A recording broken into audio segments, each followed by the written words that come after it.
pas mal, je vous emmène à Amsterdam. On est venu voir des nouveautés de Philips pour parler de TV et de son.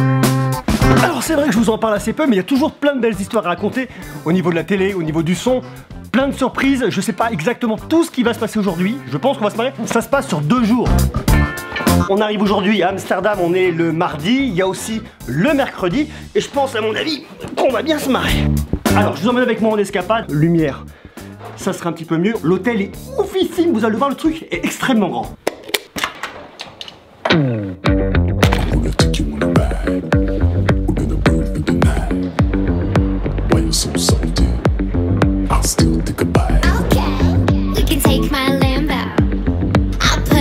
On est au Hilton, juste à côté de l'aéroport à Amsterdam.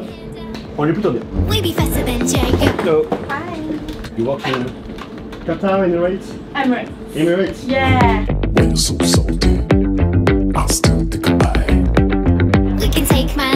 Là, il y a quoi? Combien d'étages ici, Claire? Combien tu dirais? Ici, il doit y avoir quelque chose comme 27 étages. Moi, je suis au 5e. Plutôt bien. Bon, la vue est pas dingue, mais plutôt bien. Il doit y avoir une dizaine en vrai, c'est pas mal. Hein. Tu comptes vraiment les étages en fait? Bien sûr. C'est là qu'on connaît le professionnalisme. Quand tu commences à compter les étages. De l'information. Bon, je vais pas vous en faire des heures sur l'hôtel, mais c'est vrai que ça c'est quand même hyper impressionnant. Bon, on est quand même plutôt pas mal lotis, plutôt pas mal logés.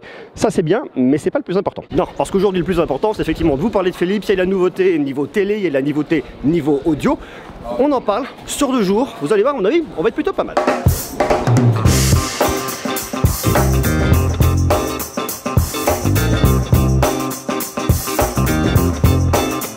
It's gotta be against the law to look this damn good. Watch out now. Cause baby I feel real good and I wish I would. Watch out now. Alors laissez-moi vous expliquer, il y a des nouveautés chez Philips. Alors Philips, il y a plein de parties différentes, plein de catégories différentes. Ici, on a 2 points réellement différents qu'on va venir traiter aujourd'hui. La partie télé, on va mettre de ce côté-là, et la partie audio, qu'on va mettre de ce côté-là. On a des nouveautés télé, de l'OLED, plein de choses. Ça, je vais vous en parler dans quelques instants. Et on a la partie audio avec un nouveau casque, casque Fidelio X3. Un casque qu'on va brancher ici avec des jacks de chaque côté. Ici, on ne parle pas de casque Bluetooth. Ici, il n'y a pas de connexion sans fil. Ici, il y a un fil, un gros fil qu'on va venir brancher pour garder le maximum de qualité. C'est l'ADN, c'est l'idée de ce produit. C'est un casque ouvert. Donc ce qu'on va faire, le plus simple, c'est que pour la partie télé, eh bien, on va aller en parler directement avec Delphine et on va aller voir Benoît pour la partie audio.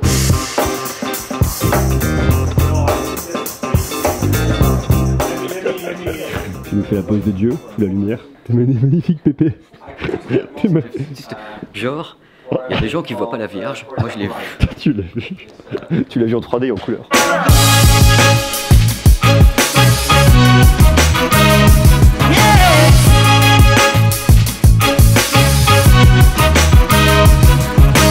Ça va? Oui. Bon, est-ce que tu peux te présenter pour ceux qui ne te connaissent pas ou qui ne te connaîtraient pas? Bonjour, du coup je suis Delphine Kiel et je suis directrice marketing chez TP Vision. Voilà, comme ça c'est fait, c'est posé, c'est cadré. Ok, plein de nouveautés aujourd'hui du côté de chez Philips. TP Vision, c'est la partie vidéo, partie audio également. Exactement. Pas de bêtises, tu me le dis si j'ai des bêtises. La partie télé, la partie audio. Ne bouge pas trop, ne bouge pas trop, Avance-toi un petit peu, Ne bouge pas, c'est super. Il vaut mieux que je te parle ou que... Tu me parles à moi, tu parles là, mais tu ne regardes pas ça. Oui, oui, d'accord. C'est un faux ami en fait. Ouais. Donc TP Vision, effectivement, c'est la marque Philips pour les téléviseurs, tout ce qui est audio. Donc quand on dit audio, c'est les barres de son, les casques, l'audio traditionnel, les chaînes hi-fi. Ça englobe beaucoup de produits en fait. Ça englobe beaucoup de produits. Bon alors, on est là pourquoi aujourd'hui? Alors aujourd'hui on est là pour se parler des gammes 2020 qu'on va lancer d'ici quelques mois, que ce soit en écran, les téléviseurs, mais également en gamme audio. Oui, pour la partie écran. Quelles sont les nouveautés cette année chez Philips? Alors chez Philips cette année, on a deux nouveautés. On a des téléviseurs OLED et on a des téléviseurs LED qu'on appelle The One, qui est un concept vraiment cœur de gamme qui rassemble tout ce qu'on peut demander à un écran, qui soit 4K, qui soit connecté, qui soit Android, qui ait une très bonne qualité d'image, une bonne qualité de son, avec du contenu. Et surtout qu'il est l'Ambilight, parce qu'en 2020, tous les télés seront Ambilight. Oui, c'est pas faux, c'est pas faux. C'est hyper important. Grâce à un petit routeur, on pourra rendre au-delà de vous toutes les télés Ambilight du monde entier. qui est vrai. Mais là, particulièrement, on s'intéresse aux téléviseurs Philips qui intègrent l'Ambilight. C'est le mec qui met le bazar comme ça directement. On intègre l'Ambilight dans nos télés, c'est ce qu'il y a de plus pratique, de plus intéressant. C'est vraiment super. C'est vrai que ça permet vraiment d'ouvrir et d'élargir complètement les horizons. Vraiment, et puis une immersion dans l'image qui est géniale. L'expérience consommateur est Alors l'idée de The One, c'est quoi? Ça s'adresse à quel public? Alors aujourd'hui, ça s'adresse au grand public, à un public très Philips, qui est familial, qui veut un écran, renouveler l'achat de son téléviseur. On va de 43 pouces jusqu'à 70 pouces, donc on a vraiment toutes les tailles d'écran. On veut un téléviseur qui a une bonne qualité d'image, qui est une dalle 4K évidemment, un bon processeur qui nous fournit la qualité d'image, un bon son. Je le disais tout à l'heure, une connectivité. On a une plateforme Android donc qui nous permet d'avoir vraiment beaucoup de contenu. La nouveauté de cette année, c'est l'intégration de l'application Disney+. Donc là, notamment avec les démonstrations Star Wars, c'est vraiment ça marche extrêmement bien. C'est clair que ça, tu mets de l'Ambilight derrière, c'est magnifique. C'est une grosse grosse valeur ajoutée. Ah, exactement. Ça, c'est vrai que c'est hyper différenciant par rapport à ce qu'on trouve sur le reste du marché. Exactement. Vous le trouvez que chez Philips depuis toujours. On a toujours parlé d'Ambilight. Aujourd'hui, nos clients adorent l'Ambilight. 80% de nos clients qui ont un Ambilight retournent acheter un Ambilight. On a une vraie fidélité sur cette caractéristique-là. Et elle est unique. C'est une des décisions d'achat vraiment, je dirais, plus importante quand les gens veulent acheter un téléviseur Philips. Ils viennent pour quoi? Ils viennent pour l'Ambilight en premier? Alors il y en a beaucoup qui viennent pour l'Ambilight, parce qu'aujourd'hui on est les seuls à le fournir, donc ils veulent renouveler leur télé, ils se disent bon si je veux l'Ambilight, il faut que je prenne Philips. Donc, très bien. Et après, évidemment que la qualité d'image reste un point hyper important. Sur The One, on se situe dans quelle tarification à peu près? On peut se dire que pour un 55 pouces, on est autour d'1 millier d'euros. Dis-moi par rapport au OLED maintenant. Vous avez deux nouvelles références au catalogue en OLED, si je dis pas de bêtises, là? Oui, alors on a des séries 8, donc 805, 855. Donc là, on est sur un téléviseur OLED qui remplace la gamme 804 de cette année. D'accord. Quelle nouveauté? Qu'est-ce qu'on va apporter par rapport à ce qu'on avait avant? Alors, la nouveauté principale, ça va être la qualité d'image. Qualité d'image, on avait un processeur P5. On arrive avec une nouvelle génération, donc la 4e génération du processeur P5 qui intègre l'intelligence artificielle. C'est la grosse nouveauté de cette année. Pour l'optimisation vraiment de l'image. Exactement. Reconnaissance de scène, je dirais, de façon un petit peu globale. Reconnaissance de scène, et puis on a une grosse base de données qu'on a travaillé depuis les 30 dernières années qui nous permettent d'analyser les images et d'équilibrer en fait que ce soit le contraste, la couleur, les mouvements des images et de pouvoir afficher une image Vous allez toujours plus loin par rapport à ce qui se fait. Exactement. Toujours chercher à améliorer. En termes de gamme de prix sur l'OLED, vous êtes à combien à peu près? Alors aujourd'hui, on n'a pas encore les éléments de prix. Les produits arriveront au courant du mois de juin. Donc on attend un petit peu. Wait and see. Ça marche. Comment vous vous situez par rapport au marché global, par rapport à la concurrence? Il y a une concurrence qui est féroce. Vous avez effectivement cette plus-value, vous, aujourd'hui, qui est Ambilight, qui apporte vraiment un gap énorme. Je le disais tout à l'heure un peu en plaisantant, mais c'est vrai qu'il y a côté Philips Hue un petit routeur qui permettra d'intégrer, en mettant les bandes LED, un effet Ambilight sur différentes télés. Ça va du coup couper un peu l'exclu Ambilight au niveau du téléviseur. Alors oui, sauf que effectivement pour avoir une expérience qui est 100% Ambilight et immersion, c'est mieux de l'avoir intégré, puisqu'en fait ce petit routeur il va fonctionner en HDMI, donc avec les sources qui viennent de l'extérieur. Si on regarde un programme du téléviseur, un programme Netflix qui est intégré dans le téléviseur, du coup on n'aura pas ce bénéfice de l'Ambilight. Donc pour l'avoir vraiment en natif avec votre Android TV, c'est un téléviseur Ambilight. Exactement. Quel argument de poids! Ok, ça marche. Donc, comment vous situez aujourd'hui, Philips, sur la partie TV, purement et simplement? Aujourd'hui, en fait, on est un des leaders mondiaux de production de téléviseurs. On est une marque très grand public. On en propose pour tous les goûts, du petit 24 pouces jusqu'au 75 pouces. Donc, il y en a vraiment pour tous les goûts, les usages, toutes les bourses. On est une marque hyper fiable, qui est connue du grand public, et puis une des marques préférées des Français. Il y a une marque avec de l'affect, en fait, avec Philips. Ah, exactement. C'est vraiment l'histoire d'amour sur les produits Philips. Moi, j'ai l'impression, si tu veux, qu'en étant petit, il y avait Philips chez moi. Oui, bien sûr. En continuant aujourd'hui, il y a du Philips. De génération en génération, on peut dire ça. Mais pas nécessairement, en fait, tu vas te dire au niveau de mon téléviseur, mais tu l'as dans beaucoup de produits. C'est la force de la marque d'être présente, soit sur de l'ampoule, soit sur de la brosse à dents, sur plein de choses. Exactement. Donc ça, et dans la cuisine, dans la salle de bain, dans le salon, on est présent partout. C'est aujourd'hui une des forces de Philips qui fait que les gens viennent découvrir d'autres produits Philips pour un choix de téléviseur, pour un choix de casque, pour des choses comme ça. Oui, je pense que la force de la marque est vraiment hyper importante. Et c'est vrai qu'aujourd'hui, on a connu Philips quand on était petit. On connaît Philips au fur et à mesure des générations. Et puis on est là dans différentes catégories de produits, donc on écoute tout le monde. Clairement, tous les membres de la famille. Bon, alors la 8K, 8K bientôt chez Philips? Peut-être en 2021?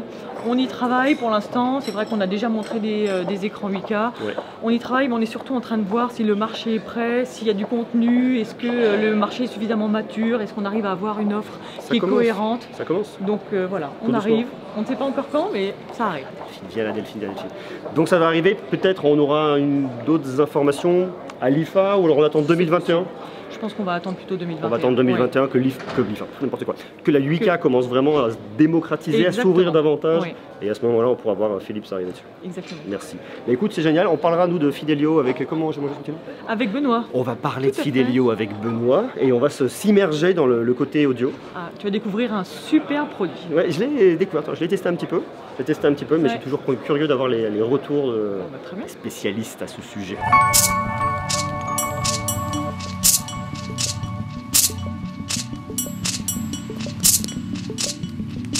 Comment ça va? Bah écoute, très bien. Et toi? Ouais, très bien. Tu viens de passer mon moment d'interview avec CP, ça va? T'es pas traumatisé? Ah, écoute, ça va, on s'en sort, on respire. Non, je comprends justement du nouveau Fidelio, le X3. Ouais, Fidelio, c'est un produit qui revient. Fidelio, en fait, revient.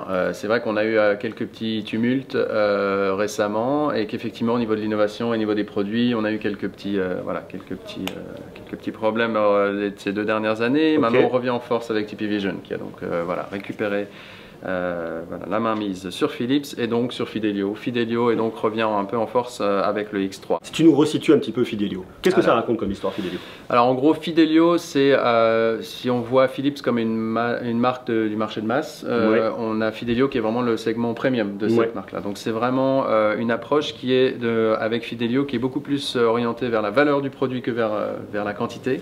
Et on cible en fait, c'est vraiment une manière de démontrer ce qu'on est capable de faire. C'est votre produit plus abouti, le plus haut de gamme? Clairement, au niveau des casques, c'est vraiment le top. Déjà, d'une part, parce que c'est vrai que il y a quelque chose d'assez commun qui est pour une marque de casque que vraiment le premium, le top de la gamme soit souvent un casque ouvert. Juste pour situer déjà par rapport au prix, on est à quel prix avec le Fidelio? 349. 349 sur le X3. Ouais. Ok. Donc là, on le voit, du jack, une double jack symétrique. Ça, c'est vraiment pour chez soi. Ouais, c'est un casque ouvert, donc on va pas aller dans le métro, on va pas dans l'extérieur, on va pas... c'est vraiment pour les audiophiles. Exactement, c'est un casque qui est, on va dire, l'inverse de pratique, si tu veux. Vraiment orienté performance sonore, c'est vraiment l'archétype du casque pour l'expérience stéréo en casque, vraiment. Ouais.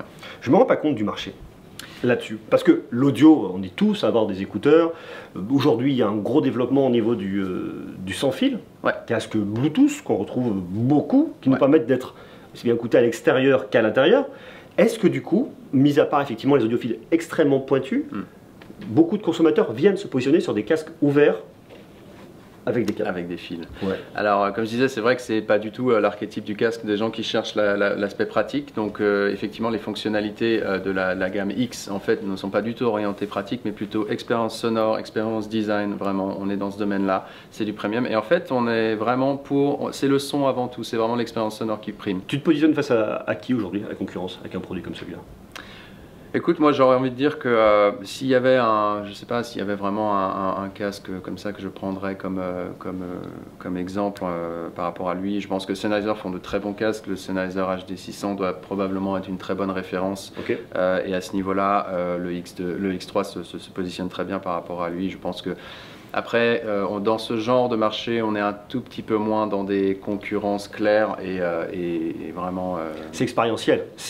Il faut que le consommateur puisse le prendre, se poser, l'écouter et voir lequel lui correspond mieux. Voilà, exactement. C'est exactement ça. C'est le principe d'un son qui te correspond. C'est vraiment comme ça qu'on le voit quand on monte en gamme. Le produit, tout va bien. Non, c'est les codes de l'hi-fi appliqués au marché de masse, vraiment. Et donc, on n'est plus tant dans une espèce de concurrence un peu de front, comme ça, mais plutôt une volonté d'avoir la signature sonore qui nous plaît, et en l'occurrence avec le X3 on y arrive. C'est un produit qui sortira pas tout de suite. On est sur juin. Ouais, on est sur juin de cette année, donc on est vraiment là, ça c'est un pré-production, mais on est vraiment, tout ce qui reste à faire en gros c'est de remplacer la main d'œuvre qui s'occupe de mettre certaines parties de l'assemblage sont toujours faites à la main sur celui-là. Et qui vont être bien sûr plus industrialisés par la suite, mais qui en l'occurrence on est vraiment... On reste sur le même form factor, sur le même produit, sur les mêmes matériaux, rien ne change et rien ne changera d'ici au mois de juin. Exactement, c'est certain. On a nos partenariats avec les matériaux matériaux, que ce soit sur le cuir avec Muirhead ou sur le tissu avec Quadrat. Okay. Donc on est vraiment sur des matériaux qui ne peuvent plus changer. On a nos partenariats et on a l'intention de les garder, pas seulement pour le X3, mais dans l'avenir également. Alors, qu'est-ce que ça nous raconte tout ça? Ça nous raconte un truc qui est assez intéressant sur Philips, c'est qu'en fait, je sais pas si vous le savez, mais en fait, hop, Philips, eh bien, ils ont délégué la partie écran, la partie télé et la partie audio à TP Vision. C'est pas à Philips, ça appartient pas à Philips. Enfin, ils ont la licence en quelque sorte, si vous voulez. Ils utilisent la marque Philips, mais c'est pas Philips. Philips existe toujours, bien évidemment. Il dit Philips fait plein d'autres choses dans le domaine médical, dans plein de choses, la maison, les robots, les brosses à dents. Voilà, donc ça c'est plutôt cool. Philips aujourd'hui, au niveau de la télé, c'est quelque chose comme 10% de part de marché, quelque chose qui est vraiment bien, honnêtement, très honorable par rapport à tout ce qu'on peut retrouver à la concurrence, que ce soit des Sony, des Samsung. En fait, ils sont plus à s'intéresser, je dirais, au marché très grand public. Ils ne sont pas dans la grosse innovation. Ils vont pas arriver en disant ok, nous on vous propose la 8K, la meilleure innovation, on est bon dans ce qu'on fait, on va pas être tout de suite faire de lance en termes d'innovation, on va pas être tout de suite ceux qui vont vous proposer, eh bien je dirais le truc qui va être le plus what the fuck, la télé, 8K, le grand écran de 100 et quelques pouces. C'est pas du tout leur approche. Leur approche c'est une approche grand public, c'est une approche à un instant T en disant ok, nous on sait faire ça, on le fait, on le vend, on le commercialise. Là ils nous ont montré une télé 8K. Est-ce que maintenant c'est prêt pour la production de masse? Ça j'en suis pas réellement persuadé. Mais en tout cas, ce qui est intéressant, c'est de voir de quelle manière Philips se positionne par rapport à ses produits, par rapport à ses téléviseurs, par rapport à Studio. Alors les produits, je les trouve plutôt cool sur le principe. J'ai déjà testé de la télé Ambilight, ça marche bien, l'effet est toujours là. Après, au-delà de ça, s'il n'y avait pas cet effet Ambilight, est-ce que c'est quelque chose qui marcherait autant? Moi, je pense que c'est vraiment l'intérêt aujourd'hui, c'est vraiment ce qui fait vraiment la valeur ajoutée. La partie audio, je sais pas. Je ne me sens pas tout de suite bien dans l'histoire, forcément bien convaincu. Il me faudrait du temps pour tester ce nouveau casque Fidelio, le X3, voir si la qualité est vraiment au rendez-vous. J'arrive pas à me rendre compte, je sais pas. Bon voilà, allez, on se pose dans le Hilton, c'est l'instant de partir. Regardez, on est pas mal là, voilà. On part tout à l'heure, direction de Thalys. Ah, bonjour. Mais bonjour monsieur. Vous étiez ici, mais... C'est ton croisé. Est-ce qu'on s'est croisé? Vous êtes où? Non. Tu sais quoi? T'es pas venu à la soirée hier, t'aurais dû. Tu vois, je sens que ça te manque le fait de venir en soirée. J'ai dormi en fin de compte, mais c'était bien, on s'est bien marré quand même. Ouais, carrément. Donc c'était cool. Et puis en plus, on n'a pas quitté l'hôtel, presque pas quoi. Et on est resté à l'hôtel, ici. On est resté là, dans cet hôtel largement au-dessus de nos moyens. Il y aura pas des mots. Ah bah oui, bon, c'est bien, on est invité, donc ça va bien quoi. Oui, c'est très bien parce qu'on peut faire des choses intéressantes et voir des produits et des gens. Et, absolument monsieur. Et c'était cool quoi, voilà. Donc je sais pas ce que tu voulais dire toi, attends, faut quand même savoir, c'est sa chaîne, hein, on va pas commencer à foutre la merde chez les autres. Tu veux pas qu'on change le nom de... Tu sais quoi, on va faire nos chaînes. Déjà fous la merde sur ma chaîne, et pas foutre la merde sur la chaîne des autres. On va inverser les chaînes. Bon en tout cas c'était très cool, j'espère que ça vous aura intéressé, marquez-moi tout ça en commentaire et puis on se retrouve demain pour continuer à parler de tech. Et toi on se retrouve quand Pépé? Je sais pas, t'as des cheveux comme mec quand même, je trouve globalement par rapport à moi. Tu sais, ça tirait bien comme ça hein? Non, je suis pas très cheveux comme mec. C'est quoi, c'est plus à la mode, les cheveux c'est passé. Mais c'est totalement, mais has-been, avoir de la touffa, c'est fini quoi, je veux dire les gars. Faites une bon coup de tondeuse à 2 mm, t'as plus de problème de pellicule, t'as plus rien. Et puis des trucs importants quand t'as pas de cheveux, je le dirai jamais à chaque fois. Il y a un truc important, tu te réveilles avec la même tête que tu te couches, tu plonges, tu ressors de l'eau, t'as la même tête tout le temps. Il n'y a pas de surprise. Tu te dis pas... t'as les cernes quand même, t'as les cernes. Mais je dors dans le formol, je n'ai pas de cernes. Je dors dans le formol. C'est ça ton secret, Père Fouras. Bravo Père Fouras. T'as un sacré secret Père Fouras. Je vous le laisse parce que c'est d'une rare insignifiance. Je pose. Moi aussi je pose, je m'arrête là, je pose. C'est monstrueux.